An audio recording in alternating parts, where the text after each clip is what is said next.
चतुर्थ संध्या ये अवसर में आमर पूज्य बाबा सहित जो मैंने मंच में आसीन अच्छा आम मंच को गौरवान्वित कर परिचय रखुची। आम गहन में विशिष्ट अतिथि भाव में उपस्थित अच्छा पूज्य श्रीमद बायाबा अध्यक्ष शून्य ब्रह्म आश्रम निमपुर जगतपुर मुझको आम समस्त तरफ कोटि कोटि प्रणाम जनाऊँगी अभिनंदन ज्ञापन करुँची। आम गण में आज मुख्य अतिथि भाव में उपस्थित अच्छा समस्ते आम जानी समस्त ओडिशा सारा ओडिया भाषा जानी समस्त व्यक्ति पाखे परिचय अच्छी। डॉक्टर प्रमोद कुमार महापात्र संपादक दैनिक खबर कागज समाज आम समस्ते प्रमोद भाईना को जानी सार कहले से कहते भाईना कह माने एते आंतरिकता समाज प्रति सब साधारण व्यक्ति मान प्रति आम गण उपस्थित अच्छा डॉक्टर बिजुली चरण सूता अध्यक्ष केएमबीबी साइंस कॉलेज। आम गण उपस्थित अच्छा डॉक्टर श्रीमती अनसुया मिश्र विशिष्ट शिक्षाविद लेखिका एवं आमर अवसर प्राप्त प्रधान शिक्षिका। आम गण में उपस्थित अच्छा किसी कार्यकर्ता मंच जगन्नाथ प्रेमी आम समस्त गुरु भरी आध्यात्मिकवादी पूज्य बाबा श्री सत्यानंद दास महाराज जी आपण को नमस्कार करुँ। उपस्थित समस्त सुधीवृंद आध्यात्मिक प्रेमी बंधुवर्ग विशेष भाव भौणी मैंने विशेष बेसी संख्यार उपस्थित अच्छा गोटे कथा कहि समीर मान को अशेष धन्यवाद। मु प्रथम थर पर आज एक महान बाबा ठाकुर वेश देखी आपण मैंने मन रखिए जे कौन सी आम भर जिते जन व्यक्तित्व बसते ये जीवन काल भितर एकाथरे श्री जगन्नाथ एते गुड़े वेश जिते वेश अच्छी ताकू एकाठी देखिपर ना हुए तो चली जाए किंतु केही देखिपर ना। ये कार्यक्रम को जी कर कटकवासी तरफ मु सम्मान जनाऊँ धन्यवाद जनाऊँ प्रणाम जनाऊँ एका बेले आम महाप्रभु एत बेश के देखी आहरी मु भावुँ बार्ता समस्त पाखे पहुँचनी ना आज पड़िया बोधे लोकार्णिन्न होता ये ठिया हवा जगह न था कहीं कटक सहर ओडिशा आध्यात्मिक परिवेश थिबा एवं किसी आध्यात्मिकवादी मान बंशुवा सबुठ श्रेष्ठ सहर श्रेष्ठ पुरातन नगर। मु साइंस छात्र विज्ञान छात्र एमएससी जाके ये पाठ 60 वर्ष है कटक सहर केन्द्रापड़ा किंतु मु सब कहे जगन्नाथ को पूजा न कले पदा को बाहर ना यहाँ आम संस्कार यहाँ आम संस्कृति आम समस्त परिवार यह हूँ चलनी। गोटे कथा कहबी 91 मु अमेरिका जाइए 6टा स्टेट मत बुले देखने से सब अमेरिकान माने से केतोटी मूर्ति सांगे नहीं जाइए जे मुझे गोटे किसी गोटे मूल्यवान पदार्थ जन ओडिया लोक को देखी दिए सी जिते खुशी हेनी जदि जगन्नाथ मूर्ति दिए सी आगे खुशी हम बढ़ी पूरा कहीं से जगन्नाथ को देखनी किसी दिन से भी घटला विश्वास करेंगे मु 20टी मूर्ति छोट छोट ठाकुर एति बड़ मूर्ति नहीं सागे जाइए ओडिया लोक जहाँ को देखी जगन्नाथ कौन पाइले आज मु चित्कार कले सबुठ आश्चर्य कथा जड़े गुजराती व्यक्तित्व को ये किशन लाल जी अच्छा महान व्यक्तित्व सेवा क्षेत्र में धार्मिक मनोभाव कहीं मुझे लायंस क्लब प्रेसिडेंट थी सब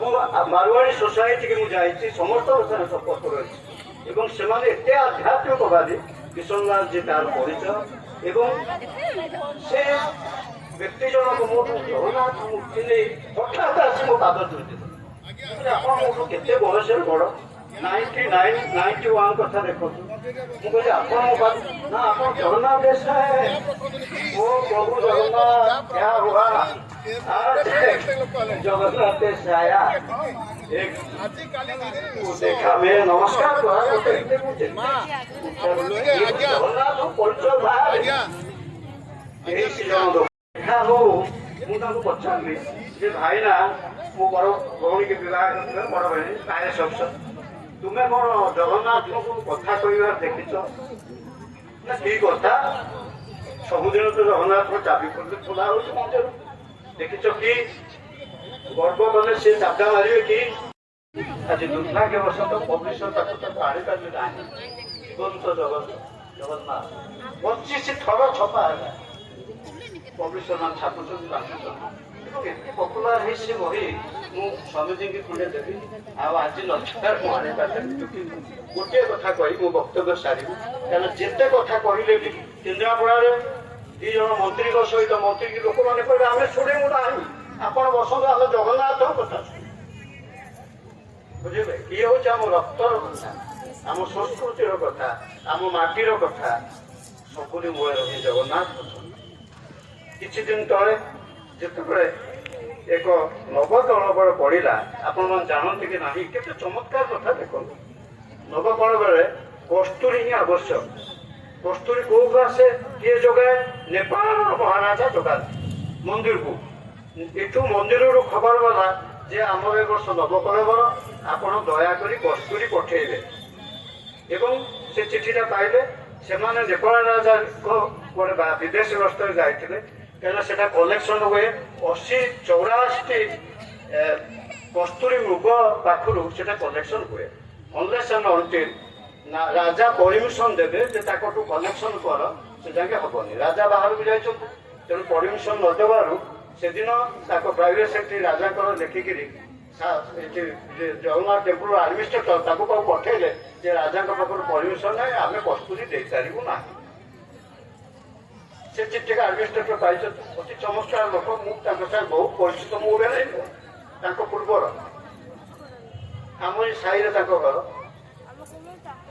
ସେ ମହାନ ଭକ୍ତ ଜଗନ୍ନାଥ ଠାକୁର ଘର ସେ ଚିଠିକି ପାଇଛନ୍ତି ରଖିଦେଇଛନ୍ତି ଯୋଉଦିନ ଠାକୁରଙ୍କର ନୂଆ ମୂର୍ତ୍ତିରେ ରଙ୍ଗ ଲାଗିବ ତା ପୂର୍ବ ଦିନ ରାତିରେ କସ୍ତୁରୀ ନିଶ୍ଚିତ ବୋଳା ହବ ତାପରେ ଯାଏ ରଙ୍ଗ ଲାଗିବ କାହିଁକି କସ୍ତୁରୀର ଏମିତି ଚମତ୍କାର ସେ ବହୁତ ସୁଗନ୍ଧ ଏବଂ ମୃଗ ଠାରୁ ଆସିଥାଏ କସ୍ତୁରୀ ନାଭି ଥିବା ମୃଗ ଆପଣମାନେ ଜାଣନ୍ତି ସବୁ ତେଣୁ ସେଦିନ ଯେ ଆଡମିନିଷ୍ଟ୍ରେଟର ବସୁଛନ୍ତି ରାତି 11ଟା 12ଟା ହେଲାଣି 2 ଜଣ ପଣ୍ଡା ଆସି କହିଲେ ସାର୍ କାଲି ତ ଠାକୁରଙ୍କର ଗୋଟେ ଦିନ ପରେ ଠାକୁରଙ୍କର ଶ୍ରୀଗୁଣ୍ଡିଚା ଆରମ୍ଭ ଆମର ସବୁ କାମ ସରିଲା ତମକୁ କସ୍ତୁରୀ ଦିଅ ସେ ପାଗଳ ହେଇଗଲ କସ୍ତୁରୀ ଏ ତ କୋଉଠି ରାସ୍ତାରେ ବିକ୍ରି ହଉନି ନା ବଜାରରେ ବିକ୍ରି ହଉନି ମିଳିଯିବ କଣ କରିବେ କସ୍ତୁରୀ ତ ମୋ ପାଖକୁ ଚିଠି ଆସିଥିଲା ଭୁଲି ଯାଇଛନ୍ତି କାମ ଭିତରେ କଣ କରିବେ ସିଏ ଆଉ ପାଗଳା ହେଇଗଲେ କହିଲେ ମୋ ଜୀବନରେ କେବେ ହେଲେ ଯେତେ ଦିନ ମୁଁ ପ୍ରଶାସକ ହେଇ ଆସି ରହିଲି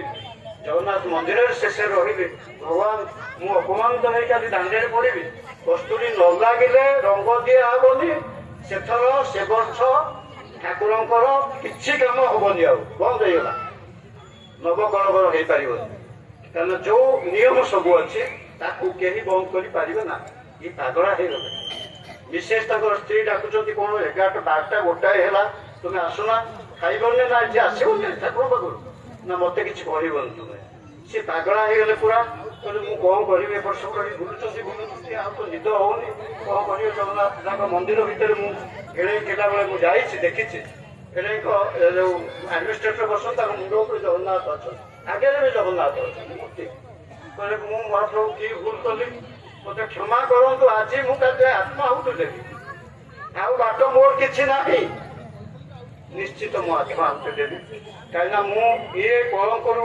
ଲିଭିକିରି ଯାଇପାରିବିନି ଆଉ ଜଣେ ଆସିଲା ସାର୍ ଦିଅନ୍ତୁ କଣ ପାଇଁ ଅଟକେଇଛନ୍ତି ଇଏ କଣ କହିବେ ତାକୁ ବୁଝିପାରୁନା ରାତି ସାରା ସେଇଠି ବସିଛନ୍ତି ଆସି ପିଣ୍ଡା ଗୋଟେ ଇଏ ପିଲା ହେଇ ସେଠି ବସିଲେ ବୁଲିଲେ ତଳକୁ ଯାଉଛନ୍ତି ଠାକୁରଙ୍କ ପାଖରେ 9 ବହି ଯାଇ ପଢିଲେ ମତେ ଯୋଉ ଦୋଷ ଅଛି କ୍ଷମା କରନ୍ତୁ ମୋର ଟିକେ କଷ୍ଟ ଦେଇ ଆଜି ରକ୍ଷା କରନ୍ତୁ ନହେଲେ ସାରା ପୃଥିବୀରେ ଆଜି ହବ ଗୋଟିଏ ଲୋକ ଲାଗି ଆଜି ଠାକୁରଙ୍କର ନବକଳେବର ସମ୍ପୂର୍ଣ୍ଣ ହେଇପାରିଲା ଏତିକି ବେଳେ ଦେଖିଲେ ସେ ବାହାରେ ବସିଛନ୍ତି, ତାଙ୍କ ମନ କୁଆଡ଼େ କ'ଣ ଯାଉଛି କିଛି ପତା ନାହିଁ।